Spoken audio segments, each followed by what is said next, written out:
have a lot of, let's just say, feminine male fans. They want to be Barbies too, and it's only right that I give them a name. Harajuku Ken Barbies. Be boys. Amen. Be boys. It's okay. Be boys. It's nothing wrong with being a boy.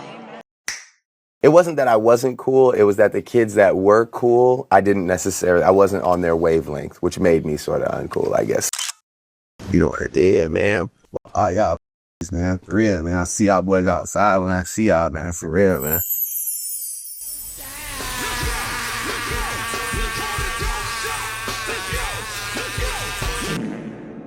Lawbreeze and Gentlegrams, Drake the Snake made the grave mistake of taking surgically inflated plates to make BBL cake. The world forgot, but what we still remember is the cold evening in 2024's November when Drake became Lawbree forever with a petty petition letter. 2 years later, the issues live on. The Canadian caucus accusing Kendrick of being a big pawn. In UMG's plan to have the BBL ban its career gone. Iceban has been delayed long, and now it's looking like the same song. More people piling on to roast Rihanna's rejected Romeo over the brutal lawsuit he filed. Let's unpack the pile of crap that Lawbree stacked over battle raps, but first make sure your pointer arrows snatch the like and subscribe buttons, hit them with a massive smack. I study rapaholics for a living. So the last time we spoke about Drake, it had been about 7 months of silence on his end in relation to his grand Iceman rollout that mysteriously completely shut itself down once the judge in his lawsuit case had granted UMG's motion to dismiss. The judge studies rap battles for a living. Drake filed an appeal in the case, meaning that he wants to continue fighting this thing out in court. It's been a while since we took a look at that lawsuit and everything with it. I think people are just tired of everything Drake, myself included. For all you geniuses who used to say rapaholics, you pay your rent off of hating Drake. It's been a good 15 videos since we even mentioned Drake's name. But we're about to break that streak because we got a lot of L's to discuss over here. Rapaholics, studies hating Drake for a living. Let's start with the positives though. Obviously with the foundation of Drake's lawsuit being that UMG and Kendrick Lamar concocted this plan to basically destroy Drake's reputation in an effort to devalue his reputation so that when he's up for a contract renewal with the record label, they can offer him way less money for his catalog. However, as you'll see later in this video, not only is the whole premise of, lyrics in Not Like Us being defamation complete BS, but even if it was defamation, Drake is claiming that it led to significant reputational harm, right? Well, again, looking at, the positives of what's been going on with Drake, take a look at these stats. Already in 2026, even with, months of delaying Iceman because he's insecure about the public perception to it, Drake has still accomplished quite a significant amount from a commercial and chart perspective in 2026. Right now, he's got 10 albums charting on the Billboard 200 chart, which is pretty insane, right? And as much as you guys say I'm a Drake hater, I'm really not. Rapaholics, studies hating Drake for a living. I'm a hater of that lawsuit. I'm a hater of the repetitive, bland, formulaic music we've been getting over the last few years. I hate the way that you walk, the way that you talk. I hate the way that you dress. But I do like a lot of Drake's early music, and the fact that albums like Take Care, Nothing Was the Same, If You're Reading This Is Too Late, are still on the Billboard charts, 10 plus years later, it speaks to their longevity and the quality of them. I just want good music, so I'm hoping that with all the time he's taken on Iceman, it leads us into receiving music of the same vein of quality as one of his earlier projects. Now, let's go back to these stats.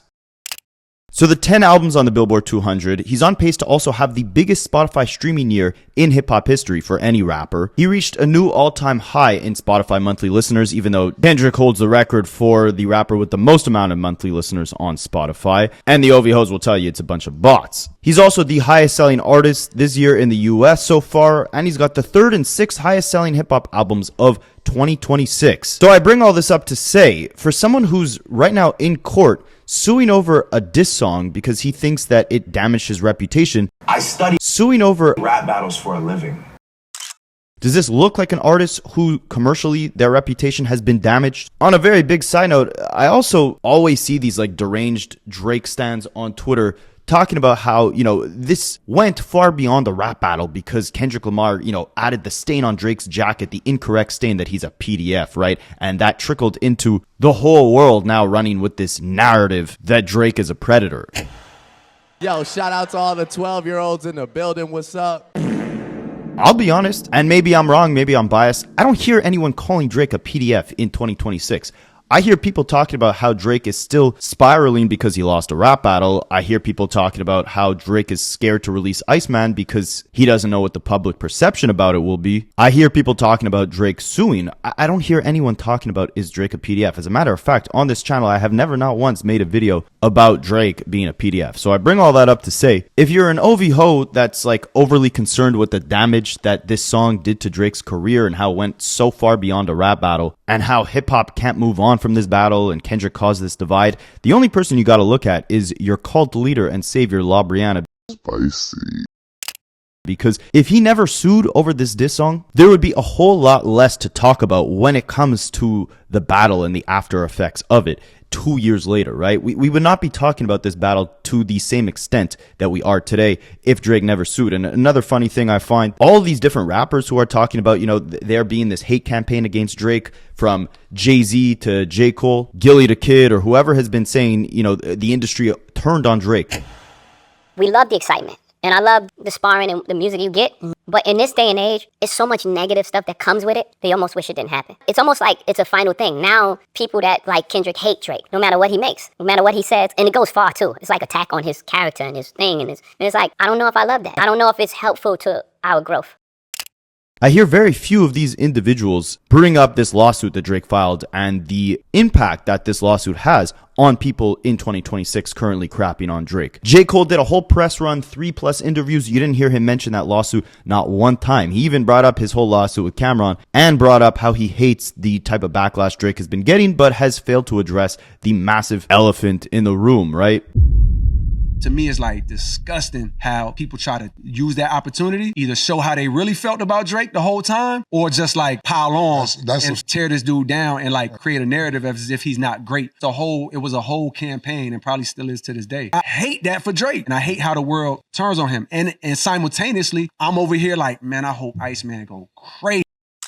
Without this lawsuit, 90% of the hate that Drake receives today would be completely wiped out. So let's take a look at what's been going on in this actual lawsuit, because if you thought Drake was getting clowned online, he's getting clowned 10x harder in the courtroom right now. Like I mentioned, the judge a couple months back actually threw the lawsuit out altogether. Drake filed an appeal, tried to bring the thing back to life, and now UMG responded with their own arguments against why this lawsuit should in fact be in the trash can and not in the hands of the Spice Man. And I think they spun it in an interesting way. See, UMG says that while Drake accuses them of teaming up with Kendrick Lamar to attack Drake himself, in reality, Drake did the exact same thing on the same record label. They said, although Drake has used UMG's platform to attack Kendrick Lamar in equally incendiary terms, he now claims UMG defamed him by releasing the recording, that the track violates NY penal law, and that UMG's promotion of it violated NY general business law. Basically, you know, Drake released Push-Ups, Drake released Family Matters, Drake was attacking Kendrick Lamar on those records and used UMG to publish and promote those records the same way Kendrick did with Not Like Us. They continue, Drake seeks to strip words from their context and deem them actionable defamation if anyone, anywhere might treat them as factual. That is not the law, and Drake's view would critically undermine a highly creative art form built on exaggeration, insult, and wordplay. Drake's penal law and GBL arguments fared no better. This court should affirm the dismissal of this lawsuit. Basically, they're saying, like, Drake thinks this is defamation because if anyone anywhere in the world heard Not Like Us and then immediately thought Drake is a PDF, that means that Kendrick was defaming him. UMG here is saying, like, he's risking destroying the sanctity of rap battles, this art form, by trying to set this new precedent that diss song lyrics can be deemed defamation. But it gets worse for Drake with this entire lawsuit.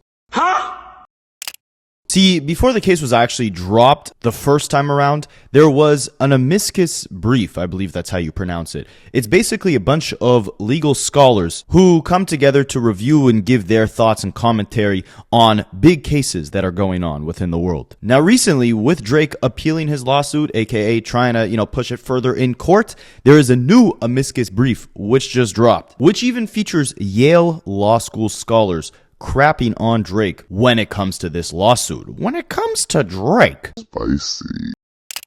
Well, we gotta take a look at this entire mess. And I think it's really interesting to see because these people have no skin in the game, no horse in the race, right? Like, they're not Team Kendrick, Team Drake. They are pro-law, right? Like, these are legal scholars. These are people fighting for the justice system to be as fair as possible. So to hear them crapping on this thing, it's very promising to say the least, because for anyone who was kind of scared that this can set a new precedent on how rap battles and lyrics can be judged in a court of law going forward, it's good to see that it's not just, people who dislike Drake. It's the entire world that, for the most part, is coming together to say this lawsuit is a crock of BS.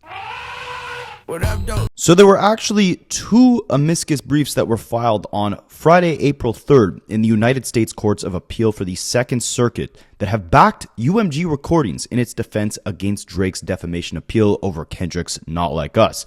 Basically, both these amicus briefs are on UMG's side, and we have not seen any that have come out in defense against Drake's position. So the first brief was submitted by the Floyd Abrams Institute for Freedom of Expression at Yale Law School and Professor Larissa Lidsky, who's described in the filing as one of the country's leading defamation scholars. So, while you might hear Akademiks or Oviho Mall talk about this case, you might want to take your opinion from someone with a little more credibility, like one of America's leading defamation scholars, right? I study defamation for a living. I study those 3 Big Macs for a living. And the second brief was filed on behalf of a group of social scientists and legal scholars from institutions across the country, represented by Jack Lerner of the UCI Intellectual Property Arts and Technology Clinic at the University of California, Irvine School of Law. The amici include scholars from Howard University, the University of Richmond, Virginia Polytechnic Institute, Tulane University, and other institutions. So while Drake might study rap battles for a living, these guys study the law for a living, right? So let's see what they had to say here. The Floyd Abrams Institute brief advances an argument that wasn't previously central in the case, which is that Drake consented to the allegedly defamatory statements bearing his lawsuit under established defamation law. Which is interesting. Basically what they're trying to say is Drake invited and went along with the speech that he later called defamatory. So he can't claim he was unlawfully defamed if he effectively consented to the statements in the first place. How do we know he did that? Well, of course, you guys probably remember the lyrics in Tailor Made where he said, "Talk about me liking young girls," trying to pull an 8 Mile on himself. Yo, shout out to all the 12-year-olds in the building. What's up? And it's interesting that this was never an argument UMG used in court, right? I mean, they said Kendrick's lyrics were exaggerated, they were hyperbole, and that's why they couldn't be defamation. But I guess they never deliberately, turned the argument back onto Drake and said, you encouraged these very same statements that you're now calling defamatory to be said to you before Kendrick even said them. He was almost just answering your request, right? So the brief continues. Or I should say it opens up with a strong quote saying, suppose a self-assured boxer challenges the world champion to a prize fight. He's knocked out on live television and, with bruised ego and body, files a lawsuit for battery. That lawsuit would fail at the outset for a simple but important reason. The challenger consented to the fight, and consent is a classic defense to an intentional tort. Defamation is also an intentional tort, and defamation claims are likewise foreclosed by consent. And I think this is why when the judge actually tossed the defamation case to begin with, she had emphasized that a key component as to why this wasn't defamation is because you had to judge the lyrics in the scope of the context that they were produced in, which of course was a rap battle, right? And if you look at the grand scheme of things, it wasn't just that Drake willingly participated in this battle, it was that he was taunting Kendrick to drop his diss record. He was telling Kendrick, hey, use these insults against me, right? Talk about me liking young girls. And then when it was all said and done, he was like, oh yeah, I expected that Epstein angle. I study Epstein for a living. So if you're looking at the full scope of things, Drake was well aware that these rumors existed and that they would have been good ammo for Kendrick to use against him in his diss record. But once he finally did, now he wants to say that he was defamed. So what they're trying to say with this, boxer example is basically you can't authorize the speech and then later claim that that same speech was illegally defamatory, right? Drake was not an unwilling victim of the statements. He helped create, he invited, and he participated in the kind of public exchange that produced these statements. So he should not be able to sue for defamation over the result. Under New York law, the brief argues that consent to defamation is an absolute defense, whether it is expressly given or implied by the circumstances. Basically, if you give consent for these statements to be made, you can't sue and say that these statements were defamatory later on. The Akademiks brief's central claim is that Drake specifically invited the statements that he now challenges in court. It points to Drake's tailor-made freestyle, which was released on April 19th, 2024, where he urged Kendrick to continue the rap battle and, the brief alleges, specifically encouraged Kendrick to talk about Drake liking young girls. Kendrick responded days later with Not Like Us, released on May 4th, 2024, containing the lyrics Drake now alleges are defamatory. Drake then confirmed in The Hard Part 6, which released on May 5th, 2024, that this Epstein angle was the stuff I expected. It is difficult to imagine a clearer call and response, the brief states. A call and response is when one side says or does something and the other side answers back in a matching or expected way. Basically, Drake was literally telling Kendrick Lamar, drop, drop, drop, and talk about me liking young girls, so that's exactly what Kendrick did on Not Like Us. And literally the day after Not Like Us is released, Drake responds where he says he expected all those statements on Not Like Us to be made.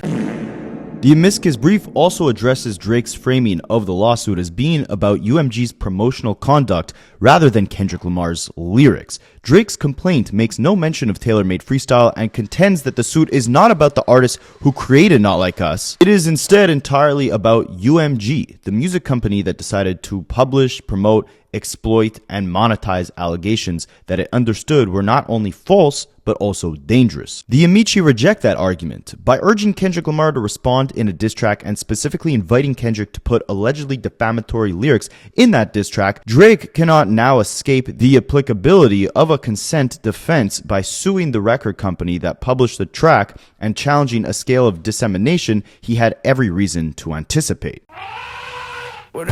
So yeah, a key thing was that, again, the judge was saying, like, in order to see if Kendrick's lyrics are really defamation, we gotta judge, like, the entire context that we got these lyrics in, which is a rap battle. Drake's legal team then said, nah, judge, you're not understanding. That Not Like Us song stretched far and wide beyond the rap battle, right? And for that reason, in Drake's lawsuit, they don't actually mention tailor-made, how Drake literally told Kendrick to talk about this type of stuff before Kendrick did. Drake's argument was like, hey, we're not suing Kendrick because it's not Kendrick who's wrong for defaming me because, yeah, I agreed to that rap battle. I told him to talk about me liking young girls.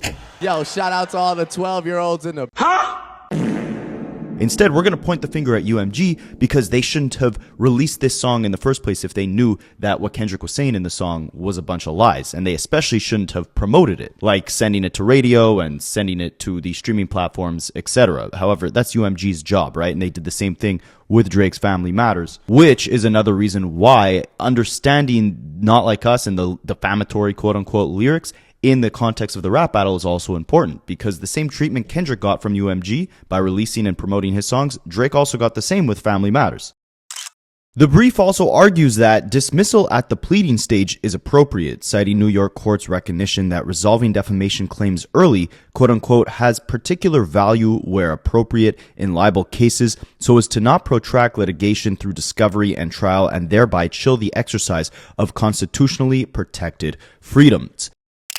Basically, in defamation cases, it's usually normal practice to dismiss them early, since defamation in general is a very broad kind of accusation that's very hard to prove. So it's best to kind of understand if the cases should be thrown out early on in the trial before you go through all those expensive and time-consuming procedures like discovery, which is where Drake wanted to rip through, all these different Kendrick Lamar related contracts in UMG and any documents UMG had related to Kendrick's children or Dave Free's connection to Kendrick's children or Kendrick abusing anyone in the past. I study Kendrick's children for a living. Yeah, there was some insane stuff that Drake wanted to obtain from UMG throughout that discovery phase if the defamation case kept going forward. And I think he was going to frame a lot of his Iceman rollout around that.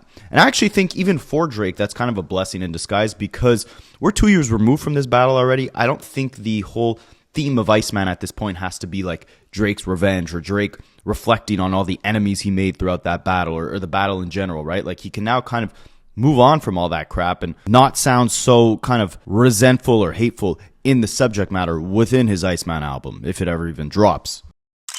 So that was the first amicus brief. That was the first group of individuals who came together, not just individuals, experts, right? Legal experts who came together and crapped on Drake, essentially. But now the second one was filed by the group of social scientists and legal scholars, which takes a different but complementary approach, arguing that rap lyrics and diss track lyrics in particular should not be treated as factual statements. They say Drake's defamation claim rests on the assumption that every word of Not Like Us should be taken literally as a factual representation.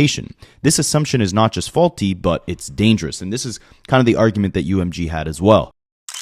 The scholar's brief provides an account of the history and conventions of rap music, describing diss tracks as an emblematic and long-standing feature of the history and cultural context of rap that are understood by audiences not to represent factual assertions about the opposing artist, but rather to demonstrate skill and dominance meant to build allegiance and win competitions through clever wordplay, hyperbole, bluster, and demonstrations of disrespect. And a big part, obviously, about, defamation is how does it sway the average or the reasonable listener, right? And I think what's actually interesting is to question yourself, like when you're judging a rap battle, what does it actually take for a rapper to win? Are you judging based off how factual the allegations or insults that they throw at their opponent are? Or are you looking how clever their strategy is, how clever their wordplay is, how good the songs are, how good the psychoanalytical breakdown of their opponent's character is? Does it have to be factual for you to say this is the undisputed champion of this rap battle? Or is it more about execution of strategy? But they love to sue. I think that's important when we look at what a reasonable listener judging the whole context of this rap battle would think when they heard the lyrics of Not Like Us. Because you might love the song, you might play it everywhere, you might be bumping it all the time and even know all the lyrics off by heart. But did those lyrics really sway your whole perception of the man being discussed in the song? Like, did Not Like Us on its own, without all the rumors beforehand, convince you that Drake is a PDF? Now, this is a very interesting perspective. The brief also argues that treating rap lyrics as literal statements threatens First Amendment rights and risks introducing racial bias in judicial proceedings, citing 3 decades of empirical research. According to the filing, studies have shown that violent lyrics labeled as rap music are on average interpreted as more literal and more threatening than identical lyrics represented as a different genre.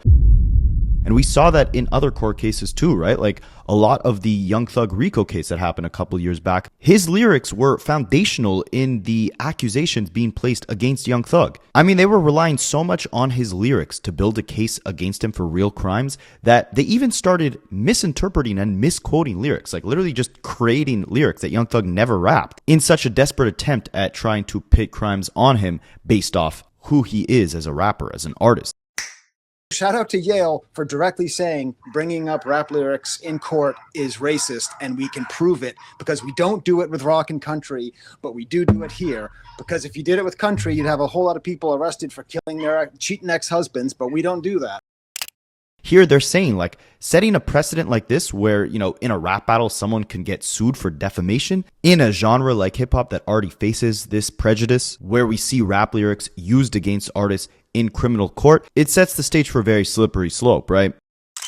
The scholars note that Drake himself previously endorsed a quote-unquote Protect Black Art campaign, criticizing the use of rap lyrics as literal evidence in court. They say, though Drake has previously acknowledged this danger publicly, he now paradoxically and problematically embraces it. That's the irony in all this, right? Is that when Young Thug was locked up, Drake signed that, Protect Black Art campaign petition to show his support that rap lyrics should not be used against people in a court of law. But now that it affects his business, then he doesn't mind suing over lyrics, and even worse, setting a new precedent that you can be sued over what you say in a battle. The Amici urged the Second Circuit, which is the new council that's reviewing Drake's appeal to get this lawsuit continuously rolling and not be dismissed. They urged the Second Circuit to establish a presumption that artistic expression is not a factual admission, citing a 2021 ruling in the Eastern District of Pennsylvania, which held that courts should start with a presumption that art is art, not a statement of fact. Now, before we move on to some other craziness from the OV hosts, I want to stick on this lawsuit stuff for just a couple more minutes and bring you guys both sides to the conversation. I want to watch a video from a Drake fan who I would not call an OV ho. I would not call him an HOE. I actually very much respect this guy as a content creator. I like his content. It's obvious he's a very intelligent individual, very business oriented, very numbers oriented, and brings an interesting perspective to the conversation with the more kind of analytical or financial angles that he takes with things.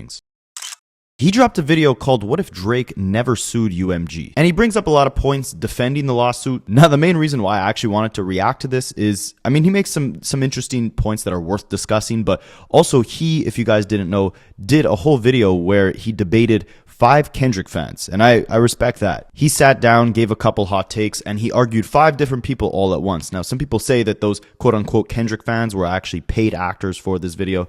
I don't know. But he's never debated Rapaholics, all right? And he's coming with a hot take about Drake's lawsuit here, so let's see what he has to say and if there's any points that he makes defending this lawsuit that you guys think are actually valid.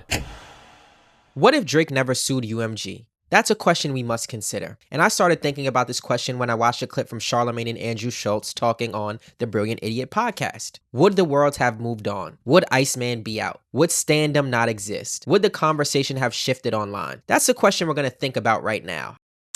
Yes, the answer is already yes. I actually ironically already touched on this earlier in this video, but I think there were several things that were kind of holding people back from letting go of this battle or not having the urge to discuss it or argue about it or get engulfed in this divisiveness between fan bases and all that, right? So I think there's a couple things that are stopping people from, just moving on, basically.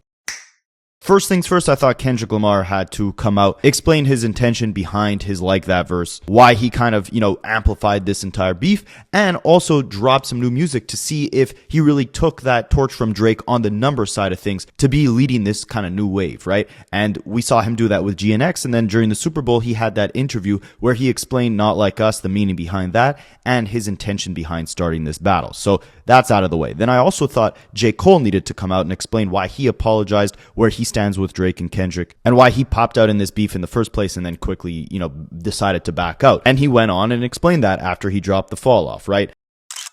I'm over here like, man, I hope Iceman go crazy. The only person left here is Drake, and I think a couple things that fans are waiting on with Drake before they can move on is, will Iceman, from a success standpoint and just a quality standpoint, outdo whatever output Kendrick Lamar is bringing post-battle? Because again, that was a fight for the crown, right? That was a fight to be number one. In order to be number one, you got to be dropping the most dominant and the best music. So far, Kendrick Lamar is taking that lead if you're pairing up GNX with some sexy, sleepy songs for you. But Drake can, maybe come and turn that back around with Iceman. So I think people are waiting on that before this, divisiveness can kind of cool down.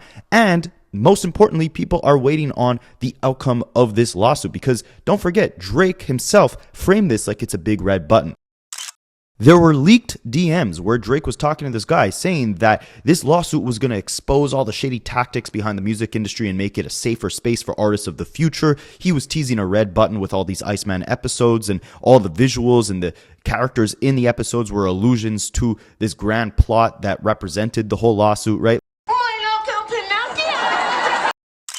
His whole rollout was centered around the things he was trying to expose throughout this lawsuit. And Drake himself is the one who made the claim that Not Like Us stretched beyond a rap battle, right? So if you want to talk about why the discourse within hip-hop has stretched far beyond just the confines of all those diss tracks in the battle itself, blame the one guy who is trying to taint the future of how artists on his level can go about releasing lyrics in rap battles, and also making the bold accusation that the other biggest rapper in hip-hop is using bots to artificially inflate his numbers, right? I study bots for a living.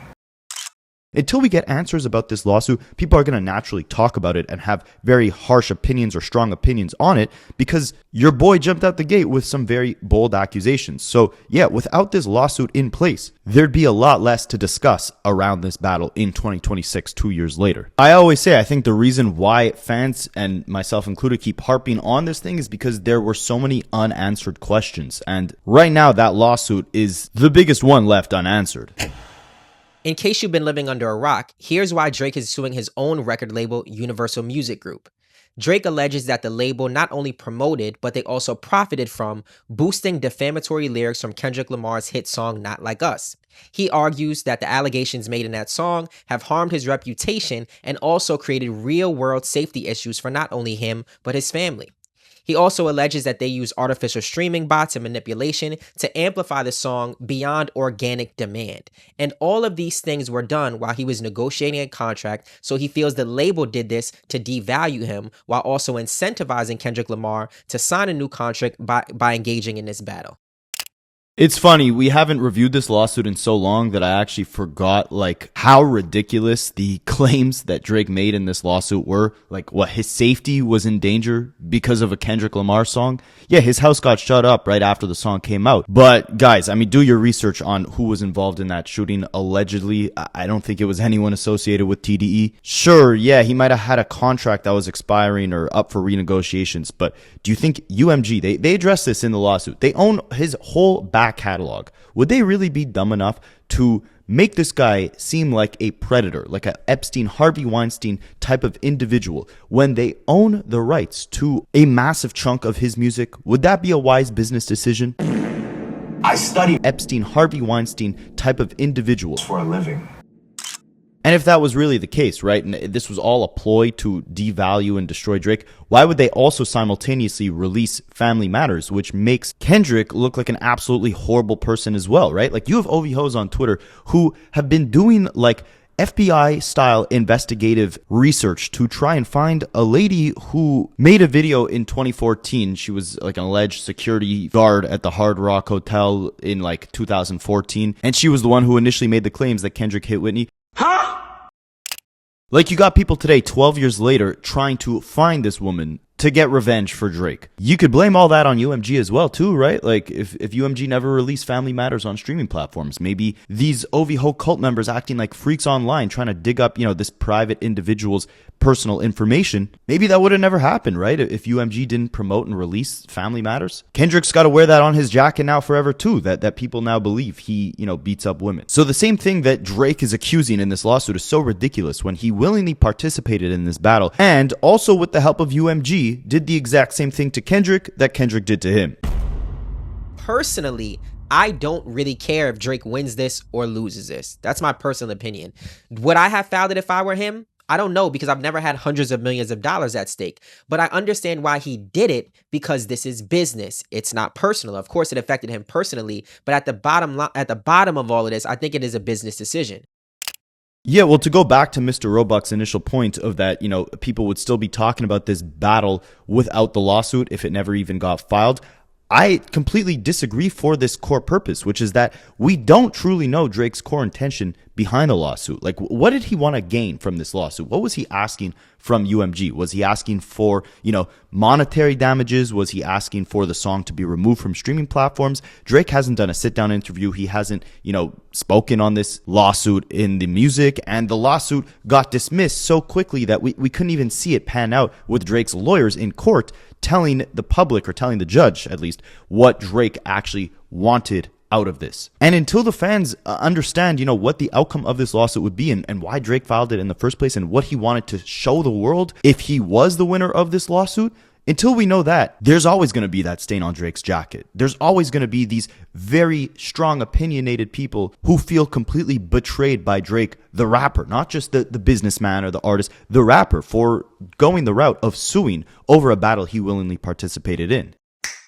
So I want to start with Charlemagne's perspective. He says that if Drake would have never sued, the world would have moved on. We would have been past that. And that's the first point I have to knock down, because that's just not true.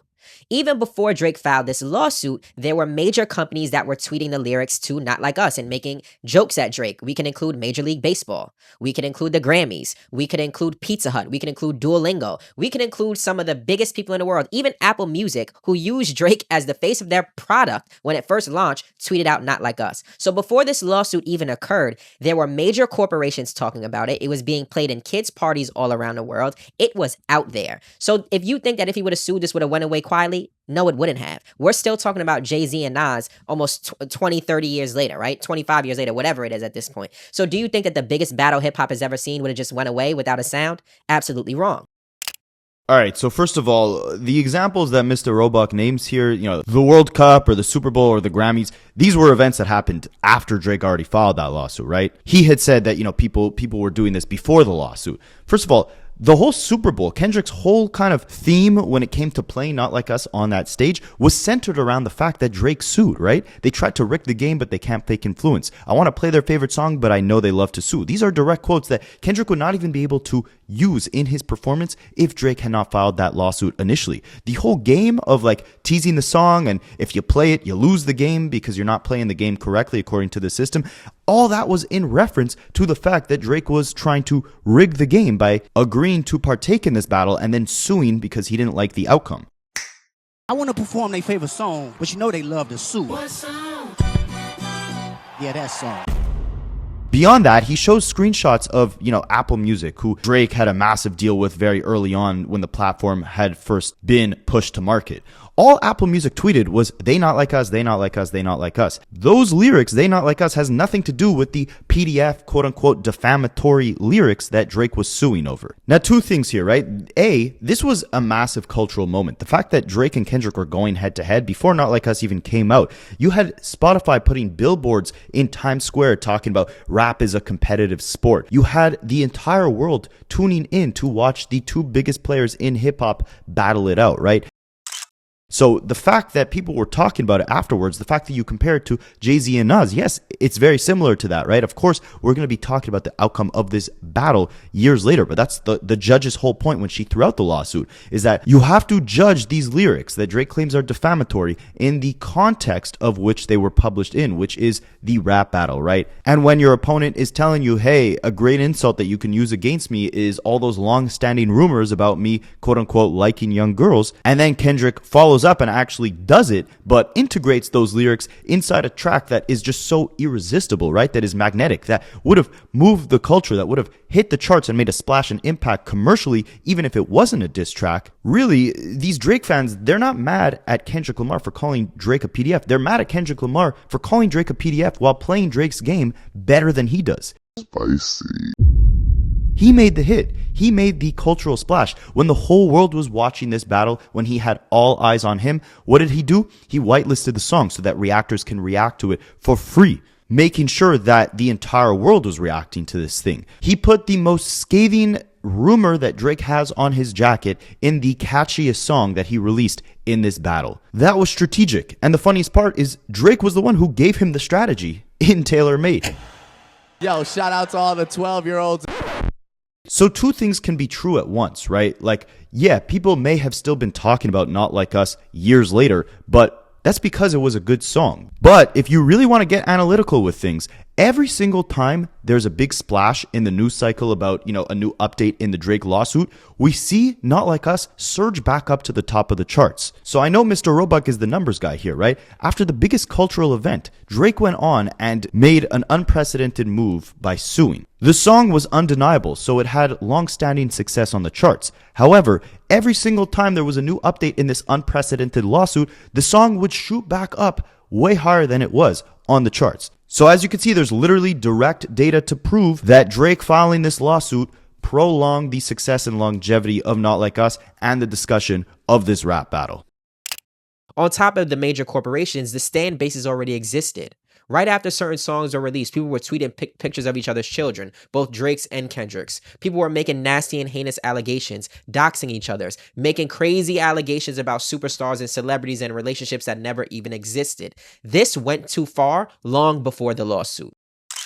Now, he's not wrong there, right? This whole situation went very, very far even before the lawsuit. Social media was the most polarized I had ever seen it on, those couple of days when they released Family Matters, Meet the Grams, Not Like Us back to back, all that stuff. But the whole point here is, like the judge said, you got to judge the lyrics in Not Like Us, whether or not they're defamatory, in the context that this was a rap battle that both parties willingly participated in. You can't blame the division and the polarization on one single song, right? Just because that one song was the unanimous, massive global hit. All this division and polarized energy initially came from the fact that two of hip-hop's biggest titans went head-to-head. The same exact thing would happen if Taylor Swift and frickin' Ariana Grande started beefing each other online, right? They wouldn't have to call each other PDFs. They wouldn't have to say that they're abusers or that, their manager is actually the real father of their child. It would not matter what they said. Stan culture and, just people who are chronically online would be arguing back and forth at unprecedented levels regardless. So yeah, of course, after that battle, it sent hip-hop in a frenzy. The same exact thing would have happened, I hope you know, if Drake would have continued that Pusha T battle, right? Like, the internet fully stopped for a day or two, but then, of course, Drake announced that he would not keep rapping.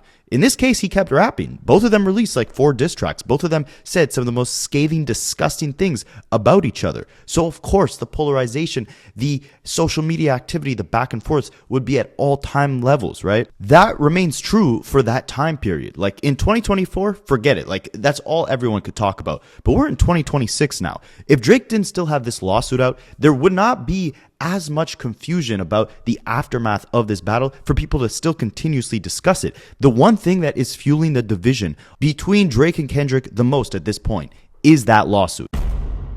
Because either fundamentally you are for it and you support Drake and you think there's this grand conspiracy to take him down from the top by all the major corporations and they're using Kendrick as their puppet to do so and artificially inflating his numbers with all the bots, or you're on Kendrick's side and, really the side of hip hop, and you think that suing over a rap battle you willingly participated in and trying to set a new standard for how artists can actually conduct rap battles in the future, because now they might have to tiptoe around the fact that they can't release certain lyrics onto streaming platforms in fear that they will get sued for it. The other side, the correct side in my opinion, thinks that that is incredibly wrong. That's what is fueling this division, and until there is a settlement on this lawsuit, the same exact discourse with those two differing opinions that I just named will continue.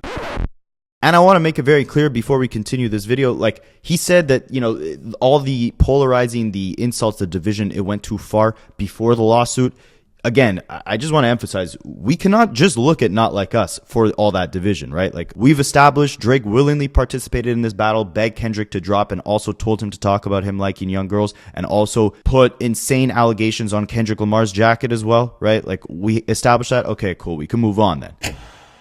Imagine that you were worth $1 billion. Your brand, right? Your name, image, and likeness. It was worth this much money. It is a business asset. It's not just who you are personally. It's not just how you feel when you wake up in the morning. The mere mention of your name, the things that you've accomplished in your life, the status that you hold in the world is a $1 billion business. Would you not protect it by any means necessary? Or would you abide by an imaginary set of rules that bend and flow with the wind every time a new story breaks? You see, Drake had to sue because there are certain things he had to stop. Think about everything that I mentioned when I started this video in terms of major corporations. If you think that Drake suing did anything positive for his reputation, you are incredibly mistaken, and you should probably watch the beginning of this video when I just listed you off all those accomplishments that Drake hit on Spotify, which is ironically the very same platform that he is accusing UMG, his own record label, of pulling all these wicked manipulative tactics on, right? Like all the botting allegations, that all stems from he thinks UMG is pulling that with Spotify. Meanwhile, his numbers are higher than ever on Spotify. So which one is it? Did he need to sue the record label because his numbers are lower than they've ever been and his reputation was completely destroyed from this battle or from Not Like Us and those PDF lyrics in particular? Or are his numbers higher than ever and he's the king of the charts and hip hop is boring without him, right? Like you gotta pick a lane at this point. After the lawsuit, a lot of corporations changed the way that they acted and operated. We can start with the Grammys. After the lawsuit, and after, Kendrick Lamar won and accepted his awards, there were some things that they went back and edited out of the show that night, right? They deleted the crowd singing along to Not Like Us. They erased certain sections of the songs from the YouTube video that you would go back and play. There was no explanation of it. There was no announcement. It just magically disappeared. Not only did the Grammys erase certain footage, go back and watch the Super Bowl performance. Certain words were edited or removed. Kendrick Lamar didn't say certain words. So Drake suing helped protect his brand and image. I know to the public it just seems like a stain. It looks like an L. He already took the public L. He had nothing more to lose, but he had everything to gain business-wise. You see, what these companies are doing is protecting themselves, right? What they are trying to do is armor themselves from being included in the lawsuit by removing these things.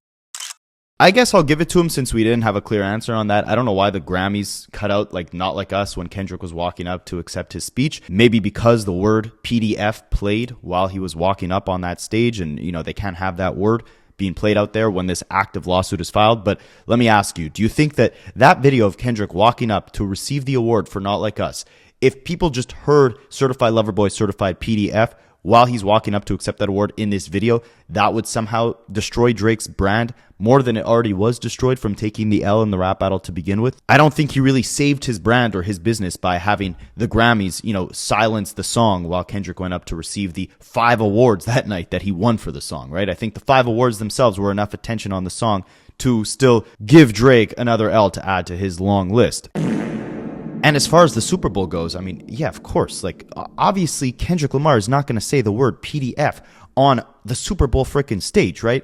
I can't even say the word PDF in this YouTube video right now. Not Like Us could have been a song about Jeffrey Epstein or any other famous PDF, right? And he still wouldn't be allowed to say the word PDF on that stage. It wasn't because Drake was suing that Kendrick Lamar was not allowed to say that word or had to censor Not Like Us when he performed it. It's because that word itself cannot be said on that frickin' stage, right? In fact, Drake suing only gave Kendrick more ammo to clown him even further on that stage. I want to perform their favorite song, but they love the suit. The fact that Drake sued made him look so much worse once Kendrick Lamar got on that Super Bowl stage because, like I mentioned before, without that lawsuit, there would be so much added context to the themes and the visuals and the teasing that Kendrick did all throughout the performance, where he's making fun of Drake for suing and trying to rig the game. 133 million people watched that Super Bowl halftime show and heard Kendrick playing all these diss tracks while talking about someone who loves to sue. If you don't think that lawsuit did more harm than good to Drake's overall brand after a performance like that Kendrick put on, specifically because he said, I know they love to sue before he played Not Like Us, then you are sadly mistaken, my friend.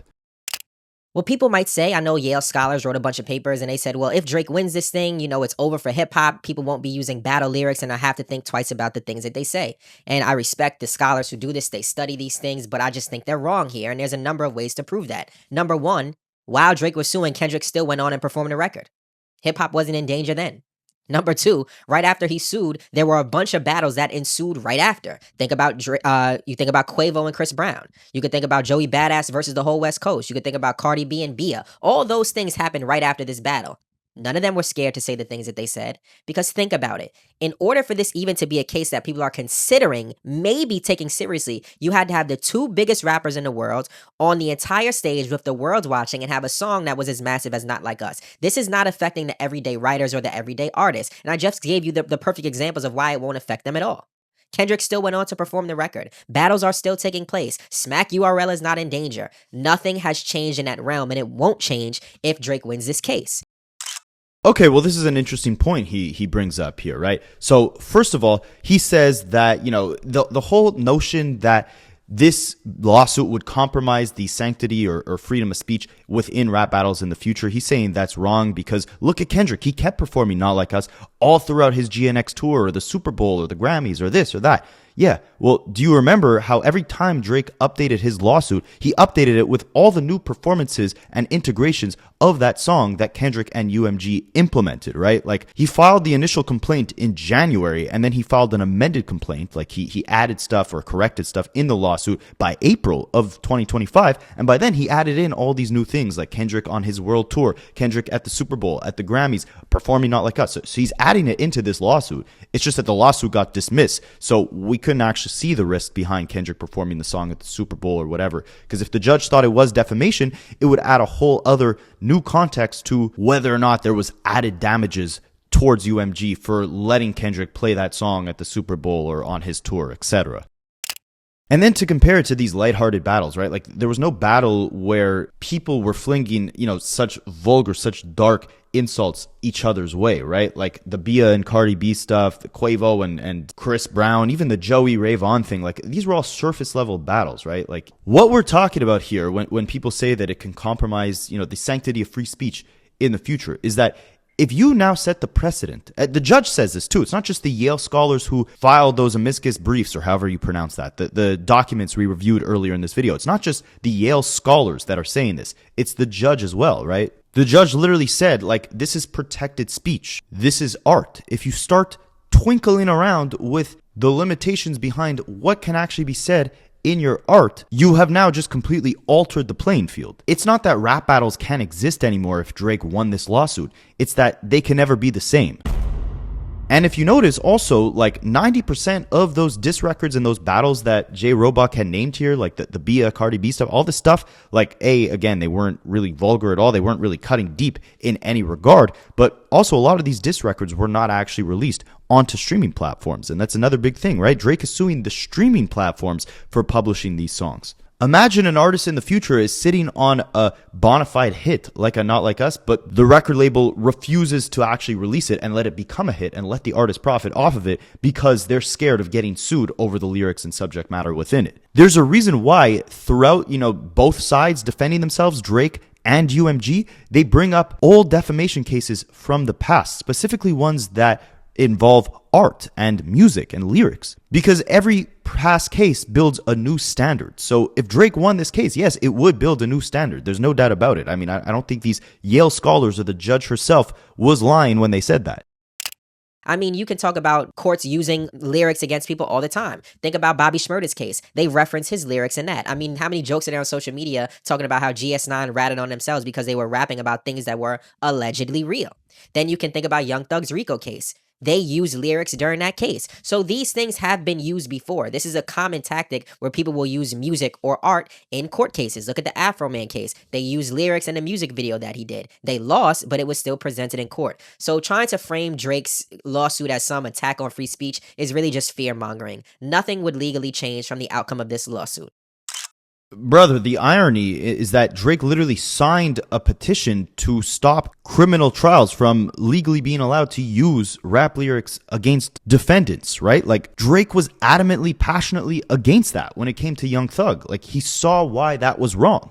The cops suing Afroman lost that case, like you mentioned, because the judge saw that trying to use his lyrics against him, his right to freedom of speech against him, is fundamentally wrong. If Drake won that lawsuit, it would modify the constraints of freedom of speech, if that makes sense. Like, what would be considered freedom of speech, the threshold, would be altered. I mean, he brings up, like, Young Thug's RICO case. Again, not only did Drake sign a petition saying that he was against the court using those lyrics against Young Thug, but J Robach here is trying to argue that, them using lyrics against Young Thug in court did not set a new precedent for cases in the future. He's completely wrong there. Look at Lil Baby. Lil Baby literally had to stop, or claims himself, Lil Baby claims himself that he stopped rapping about criminal stuff because they were building a case against him and he knew that they would start using his lyrics against him in court. Look at Lil Durk. They're actively trying to use his lyrics against him in his murder for hire trial. Whether you think that's right or wrong is your opinion, but to say that there would not be a new precedent set by allowing rap battle lyrics to be considered defamatory, based off what we've seen historically, to me, that's just flat out incorrect. So I've already explained to you how since Drake has filed the lawsuit, it's benefited him business-wise because major corporations have kind of toned it down a bit and not leaned into rumors or leaned into the song. And I already explained to you why that is completely wrong. Number one, every single time a new update came out in that Drake lawsuit, Not Like Us would shoot back up to the top of the charts, making people remember that song for a lot longer, with Drake himself single-handedly extending the longevity of that record's success. Number two, Drake suing the label over that song enabled Kendrick Lamar to have that much more ammo when he went on the largest stage in America, the Super Bowl stage. Guys, Kendrick did frickin' skits on his GNX tour of him being in a deposition. That was all based off the fact that Drake sued, right?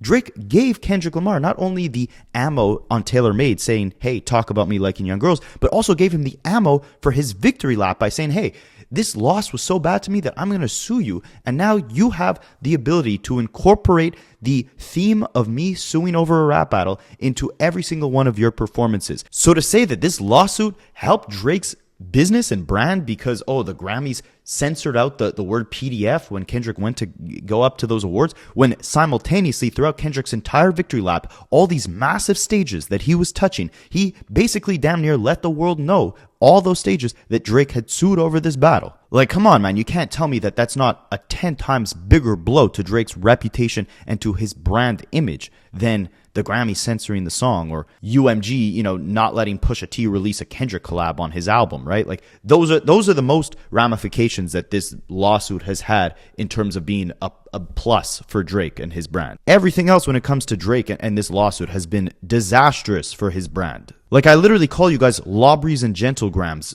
because Drake filed a lawsuit, right? But because of the lawsuit, there are things that have also affected consumers like you and I. The first thing we can look at is the idea of payola that had to do with iHeart. There's a piece in the lawsuit where Drake says iHeartMedia was receiving money from the labels to boost certain songs in a pay-to-play scheme. And we've seen a lot of this talk coming from DJs, radio personalities, former and current employees. And this was settled, and settled very quietly. And typically when a case is settled, what that means is both sides are analyzing risk and they realize damaging information would come out if they pursued things further. So they make a settlement and things go away. The thing is, like, it's not such a productive conversation to have because we don't know what the settlement was between iHeart and Drake. But just on the flip side of that, right, he never actually sued iHeart, but he did file 2 petitions before he even filed the lawsuit against UMG. And all the people the entities he was suing were UMG, iHeartMedia, and also Spotify, the streaming platform, right?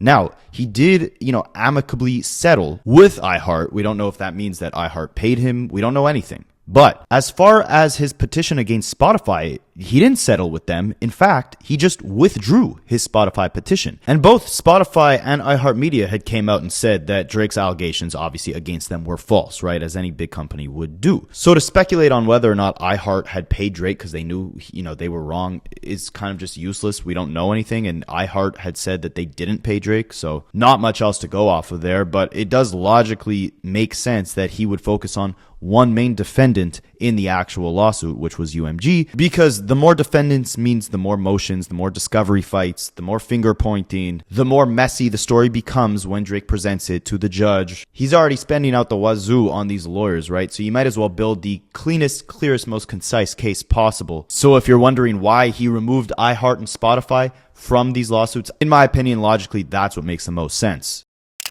Very, very quickly, right after this settlement, the FCC began to launch some investigations into iHeart. Are these things 100% related? I cannot say that. I'm not a lawyer. I'm not a legal expert. But what I can say is sometimes where there's smoke, there's fire.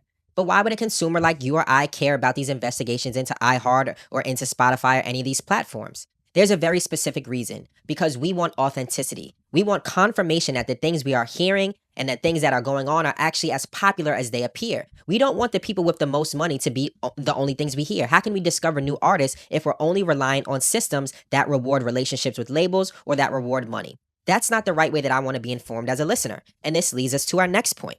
And that has to do with manipulation with Spotify. So now we've talked about probes, investigations, findings, legal proceedings. Now what about the DSPs that we listen to? Ever since the lawsuit, they've been very proactive and they've really ramped up the sweep of bots and manipulation of streams. I wonder why.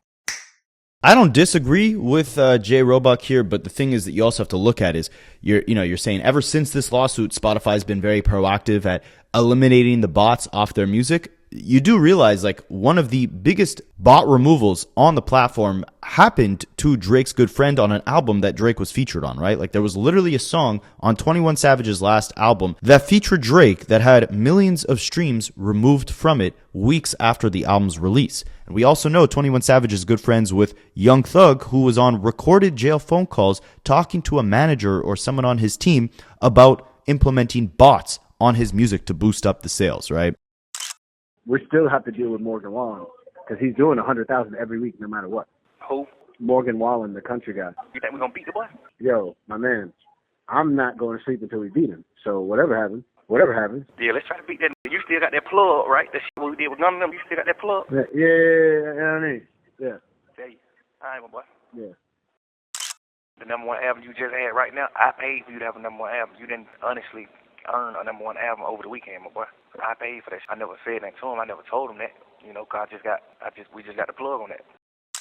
So if you want to talk about, this being because of Drake's lawsuit, go look at Kendrick's Spotify because not a single stream has been removed from any of his songs, right? And if you also want to talk about, why people keep fueling the division within hip hop and how it stems from this beef, I would tell you that it directly stems from these allegations in the lawsuit, the botting allegations, because if you look on Twitter, there are millions of people calling Kendrick fans K-bots, all because of the allegations in this lawsuit about Kendrick, quote unquote, botting his music, right? Meanwhile, there's literally lawsuits out against Drake at the same time claiming that he uses Turkish streaming farms to bot his music. And of course, the whole stake lawsuit and everything too. So if you don't think there's massive corruption going on within Drake's camp, then I don't know what to tell you. But look at the discourse on Twitter, right? Again, this lawsuit is at the center of a lot of the division and split opinions that we see online. So if you don't think that this lawsuit is the biggest factor as to why the discourse surrounding this beef has stretched out as long as it has,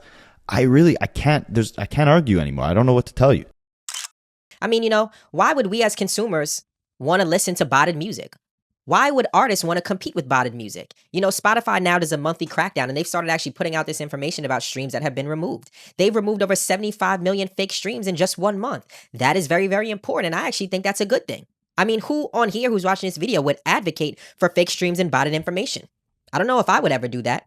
Another thing that happened is Spotify started cracking down on people who are botting their own music. You can find yourself in a load of trouble. There's someone who's going to do jail time because he would upload these songs and then just bot them a crazy amount of times. But not only should consumers care about this, what about the artist? Do you know that there's a revenue share model? So all the money that artists receive from streams come out of one big pot. So for every botted listener or every botted view, that affects a person who uploads their music to the platform. So why would an artist not be in favor of Drake suing to try to reveal some of this information on what goes on behind the scenes? I mean, these are not my personal feelings. I'm only giving you factual information of things that have happened and reasons why a look behind the veil or peeking behind how the business actually works would not only benefit consumers, but benefit other artists as well.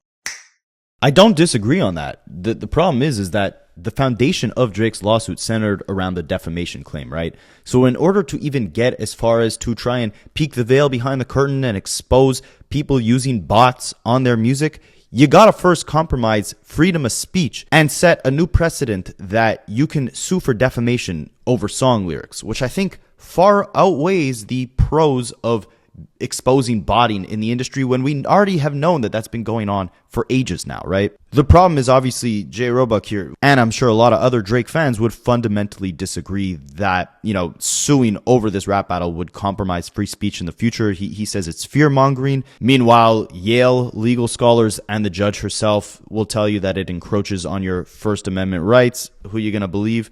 Legal scholars or Drake fan? I would go with the legal scholars probably. Those 3 Big Macs are for me. But yeah, that's what I'm trying to say, right? Like, foundationally, to get to the discovery phase where Drake can go through UMG's records and really see if there was botting going on with Not Like Us and create this big red button to expose the industry. Like, see guys, Not Like Us was not the hit that you thought it was. They were using bots on it. In order to get to that point, they first have to prove that Not Like Us itself was defamatory against Drake. And if they were able to somehow prove that or convince a judge or a jury of that, then in my opinion, and again in these legal scholars' opinions, it would set a very dark standard and precedent for the future of rap battles, the future of how artists can distribute their music, and foundationally compromise the sanctity of freedom of speech. And I think that would be far worse than the good that it would do to exposing botting in the industry when we already know that there's botting within the industry because bots were removed off of a Drake and 21 Savage song just a couple months ago. Meanwhile, again, as much as Drake wants to say we're all K-bots and Kendrick Lamar uses a bunch of bots on his music, not one single stream was removed off of any of his tracks. That's the only concrete evidence we have so far.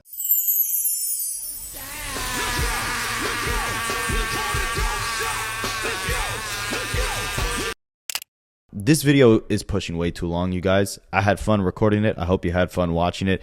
I was going to title it something along the lines of Drake and Nicki let Lil Wayne down and make this a whole, kind of Young Money video because there's even more Drake ridiculousness that we could talk about, and there's some craziness with Nicki Minaj that I didn't get to. So drop a comment if you want that video. But anyways, I'll probably still title that video Drake and Nicki let Lil Wayne down because I think they did, because Lil Wayne is my GOAT, and I think if he is paying attention to what's going on, I don't think he'd be too happy with what Nicki's got going on and with Drake suing over rap battles, right? And at the same time, the only thing I really wanted to dive into with Nicki is the fact that she announced that she would have an album release on March 24th or 26th, and she announced this release date on the week that Cardi B released her album in September, right? She announced an album all the way in September. You got to think it was all just to kind of mess with Cardi B's rollout, right? Because all we've seen from her is rolling out new collabs with Donald Trump and Erica Kirk.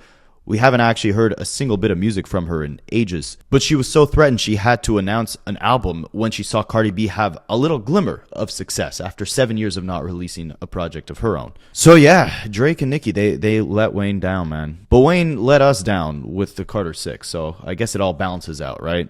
Let me know what you guys think, and I'll catch you in the next one.